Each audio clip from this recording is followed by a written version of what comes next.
बिस्मिल्लाहिर्रहमानिर्रहीम। अस्सलाम वालेकुम। मैं हूं नासिर नकवी, GM उर्दू न्यूज़ के साथ आज की खबरें और तफसील लेकर आपकी खिदमत में हाजिर हुआ हूं। आज पहली खबर तो वही है कि इमरान खान को नाअहल करार दे दिया गया। ये बात आपसे अब ढकी छुपी नहीं रही, बड़ा शोर शराबा है, पूरे मुल्क में छोटे मोटे हंगामे भी हुए और इमरान खान ने मना कर दिया कि मुजाहरे ना किए जाएँ, जब लॉन्ग मार्च करेंगे तब आप सड़कों पर आइएगा। दूसरा फैसला, बड़ा फैसला ये है कि जो मुल्क की तारीख के लिए बड़ा अहम है, वो है कि पाकिस्तान ग्रे लिस्ट से बाहर हो गया, यानी निकल आया है। तो हमारी जो दहशतगर्दी के ख़िलाफ़ जो हमारी खिदमत थी, यानी पाकिस्तानी हुकूमत की, उसमें ज़ाहिर है साबिक़ हुकूमत ने भी अपनी कोशिशें की थी। उसमें हम्माद अज़हर का नाम आता है और साबिक़ हुकूमत को कोशिशों को याद ना करना इस मौके पे ज़ाहिर है ज़्यादती होगी। तो चूँकि हम गैर जानिबदार हैं तो हम किसी की यकतरफ़ा बात नहीं करते। ताहम मौजूदा दौर में ये ग्रे लिस्ट से बाहर निकला और इसमें आर्मी चीफ़ की भी खिदमत है कि आर्मी चीफ़ ने भी बहुत भाग दौड़ की। और हमारे यहाँ इसीलिए होता है कि जब हमें कभी भी कोई मुश्किल आती है, अंदरूनी हो बैरूनी हो, इसमें हम फ़ौरन आर्मी चीफ़ की तरफ देखना शुरू कर देते हैं। तो जब आप इस किस्म की हरकत करेंगे तो फिर जाहिर है कि उसका किरदार तो बीच में होगा और उस किरदार को मानना चाहिए। इसलिए कि आर्मी चीफ़ भी तो हमारे ही है, हमारी पाकिस्तानी फ़ौज का है, तो उस पर भी फिर तनकीद भी होती है, तारीफ़ भी होती है। लेकिन आज के दिन उस पर तारीफ़ की जा रही है। वज़ीर-ए-आज़म पाकिस्तान ने भी कहा है, कौम को मुबारक हो, अब तरक्की के रास्ते पर जाने में आसानियाँ पैदा होंगी, बल्कि मुश्किलात में कमी होगी और गैर मुल्की जो पैसे वगैरह हासिल करने के लिए या मुआहदे हासिल करने के लिए जो अब आसानियाँ पैदा होंगी। और उसमें उन्हें कहा है कि पाक और फ़ौज की जो कोशिश है ये सिपहसालार की, उसको भी सराहते हैं, पूरी टीम को सराहते हैं। जिसने कोशिश की उसने कौमी जज्बे से की और हमने चूँकि अमन के लिए जो पाकिस्तान में जितनी भी कुर्बानियाँ दी, चाहे वो पाक और फ़ौज हो, फोर्सेस हो हमारी दूसरी, या अवाम हो, वो सब की मेहनत जो है आज रंग लाई है और पाकिस्तान के ग्रे लिस्ट से निकल आया। हालांकि भारत की पूरी कोशिश थी कि ऐसा ना हो। अच्छा, एक और भी खबर है कि पंजाब के वज़ीर आला परवेज़ इलाही ये कहते हैं कि जी वफाकी हुकूमत ने सैलाब ज़दगान के लिए कोई पैसा नहीं दिया। यानी वो कहते हैं, जो शहबाज शरीफ कहते हैं ना हर बात में कि एक धेले की भी करप्शन नहीं है, तो ये कहें एक पाई भी नहीं दी। इन्होंने भी उसके मुकाबले धेले के मुकाबले में पाई निकाल के उन्होंने कहा जी पाई की भी मदद नहीं की वफाकी हुकूमत ने। मुतासिरीन की बहाली के लिए हमने कम वक्त में ज़्यादा काम किया, बल्कि सूबे की जो तरक्की और खुशहाली के लिए भी हम कम वक्त में रिकॉर्ड काम कर रहे हैं और हमारी कोशिश है कि हम गुड गवर्नेंस जो है वो कायम करें। अच्छा, इसी तरह जो बिलावल भुट्टो जरदारी कह रहे हैं, वो ये कह रहे हैं कि जी मुखालफिन को चोर चोर कहने वाला आज खुद रंगे हाथों पकड़ा गया। यानी उन्होंने कहा कि चोरी के इल्ज़ाम में इमरान खान पकड़ा गया।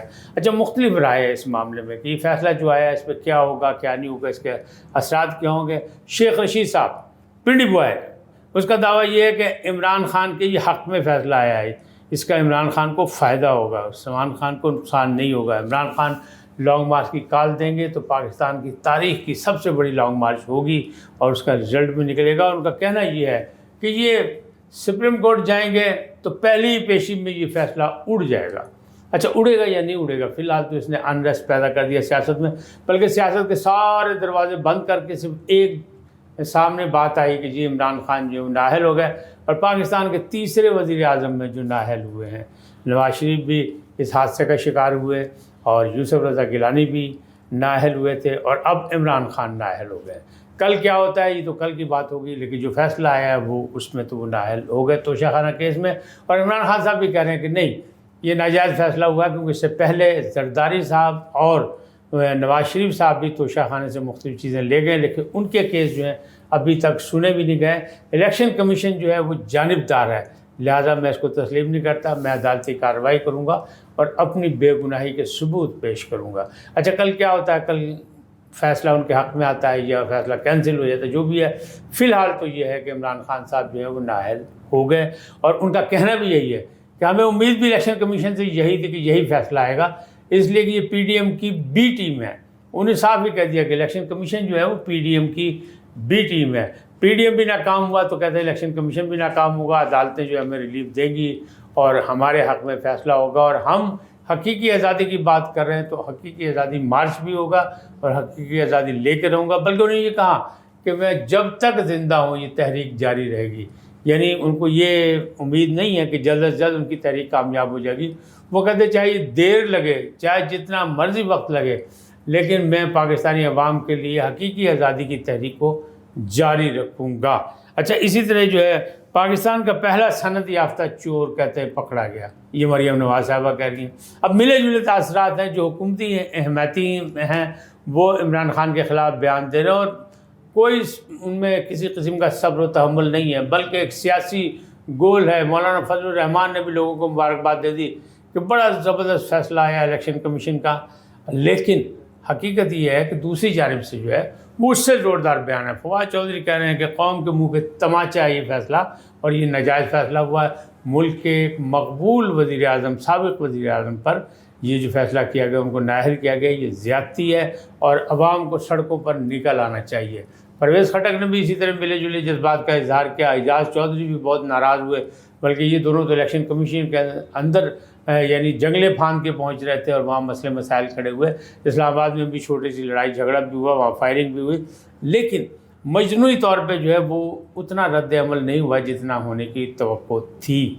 اب کچھ لوگ یہ کہتے ہیں، کچھ ذرائع یہ کہتے ہیں کہ یہ حکومتی اقدام سے، یعنی حکومتی نہیں بلکہ الیکشن کمیشن کے اقدام سے حکومت میں کے لیے یہ ثابت ہو گیا کہ اگر کچھ بھی وہ فیصلہ کرتے ہیں عمران خان صاحب کے خلاف، تو وہ جو مقبول ترین لیڈر ہونے کا دعویٰ کر رہے ہیں اس کا رد عمل کیا ہوگا، پہلی بات یہ سامنے آ گئی۔ تو ابھی تو فارن فنڈنگ کیس کا بھی فیصلہ آنا ہے، اور وہ بھی معاملہ جو ہے آگے بڑھیں گے، لیکن نکلے گا کیا ہمارے ہاں سیاسی استحکام آئے گا؟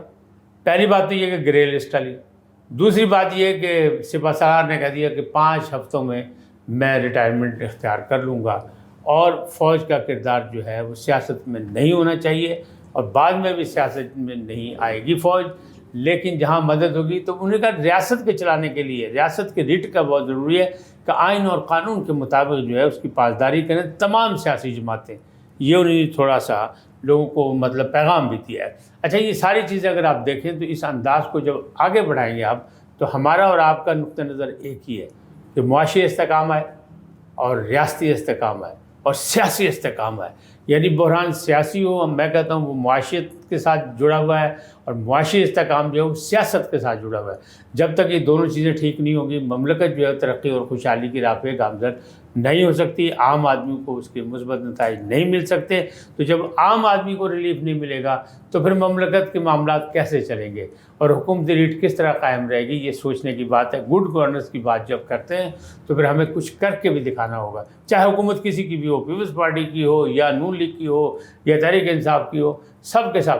اب ایک جو ریکارڈ بنا ہے پاکستان کی 75 سالہ تاریخ میں، اس میں یہ ہے کہ اگر یہ جو 3 ٹینور چل رہے ہیں جمہوری، پہلا تھا آصف زرداری کے صاحب کے دور میں، پہلا 5 سال مکمل ہوئے، تو اس میں یوسف رضا گیلانی گھر گئے، اور وہاں پہ راجہ پرویز اشرف آ گئے وزیر اعظم۔ پھر دوسرا دور آیا نواز شریف کا، تو نواز شریف صاحب نااہل ہوئے، وہ گھر گئے، تو پھر وہاں پہ آگے خاقان شاہد خاقان عباسی، پھر انہیں نے ٹینور پورا کیا۔ تیسرا ٹینور یہ چل رہا ہے تحریک انصاف کے حوالے سے۔ تحریک انصاف جو تیسری بڑی پارٹی بن کے ابھری 2018 کے الیکشن میں، اور وہ بھی 3.5 پونے 4 سال بعد ان کے وزیر اعظم کو بھی گھر جانا پڑ گیا۔ لیکن پچھلے جو 2 وزیر اعظم گئے وہ عدالتی فیصلے پہ گئے، یہ وزیر اعظم جب گھر گئے تو وہ گئے اکثریت کھونے کے بعد، ذرا سا فرق ہے اس میں۔ تاہم اس قسم کے اگر فیصلے ہوں تو ظاہر جمہوریت جو ہے اس میں استحکام آئے گا کہ جس کو اکثریت حاصل ہے وہ حکومت کرے، چاہے وہ کوئی بھی پارٹی ہو۔ ایوان میں اکثریت ثابت کرنی پڑتی ہے۔ اب دوسری جانب اگر یہ دیکھیں تو یہ جو موجودہ دور میں جو نااہلی ہوئی ہے، تو تیسرے وزیر اعظم پاکستان کے جو نااہل ہوئے ہیں، الیکشن کمیشن کی طرف سے یہ نااہل ہوئے ہیں، اور ابھی انہیں عدالت میں پھر جانا ہے، وہاں بھی اپیل کرنی ہے، وہ کہتے ہیں عدالت میں مقدمہ لڑیں گے۔ لیکن 3 وزیر اعظم پاکستان کے ایسے ہیں جنہیں نااہل کیا گیا ہے، طریقہ کار بدلا ہوا ہے۔ اب اس کا رزلٹ کیا نکلتا ہے؟ تو رد عمل دیکھا گیا، رد عمل جو تھا اتنا نہیں تھا جتنا ہونا چاہیے تھا، یہ جتنا سمجھا جا رہا تھا، اور ذرائع کہہ رہے تھے کہ بہت زیادہ ہوگا، کیونکہ عمران خان صاحب کا اپنا بھی دعویٰ تھا، اور ان کے جلسے بھی بہت بڑے بڑے تھے، اور ابھی انہوں نے ضمنی الیکشن میں 6 جگہ جو ہے وہ کامیابی بھی حاصل کی ہے، لیکن اس حوالے سے وہ رد عمل نہیں آیا۔ تاہم عمران خان صاحب نے مظاہرین کو روک دیا کہ ابھی آپ سڑکوں پہ مت آئیں۔ اچھا، عمران خان صاحب کہہ رہے ہیں کہ مطلب ظلم ہوا، زیادتی ہوئی، میرے ساتھ یہ توشہ خانے کا ہوا، لیکن حقیقت تو یہی ہے کہ اگر انہوں نے اس وقت گھڑی نہ بیچی ہوتی تو آج ان کو یہ گھڑی نہ دیکھنی پڑتی۔ آج اتنے ہی، پھر ملیں گے مزید خبروں اور تبصروں کے ساتھ۔ اللہ نگہبان۔